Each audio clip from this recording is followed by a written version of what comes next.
I'm going to look at the SW20 because it's almost impossible. There's so many people here to get a proper walk around, but now I've got it to myself because they're doing the group photo, and this is really, really interesting. The first thing is it's got a full roof on it, and all the SW20s I've ever seen here have the T-bar, and that was a problem apparently. To find the fixed roof car was a huge challenge. Conrad, the VeilSide importer distributor now here, who's building the cars here, he had a real problem finding one with a roof, but he did that anyway. And the second thing was to find these 90s VeilSide wheels, because they don't exist anymore, they don't make them anymore, and they're super rare. Anyway, he found the proper period wheels, and they are absolutely beautiful. If we can see the size on here, man, it's crazy in here, I cannot see the size.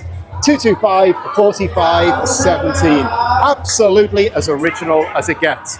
Man, VeilSide seats in it, and the whole VeilSide Combat period kit, and the VeilSide wing on the back. And also, we look at the engine, clearly that has been all done and all built up.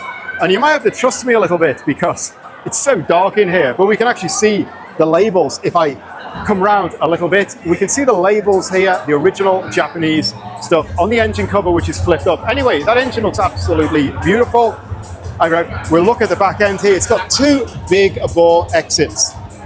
Man, it's quite crazy here trying to do a walk around. I've never reviewed cars in a rave before, so we're going to leave it there and we're going to carry on looking at other stuff. In fact, we just mentioned it's got the VeilSide MR2 Combat on it.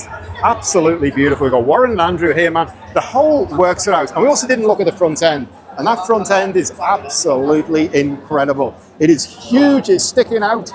It's got all these pieces curving in, the small lights there, the repeaters, absolutely incredible. Man, people are going to love seeing this show, and right down to the VeilSide steering wheel and the VeilSide paint finish. I shouldn't forget that as well.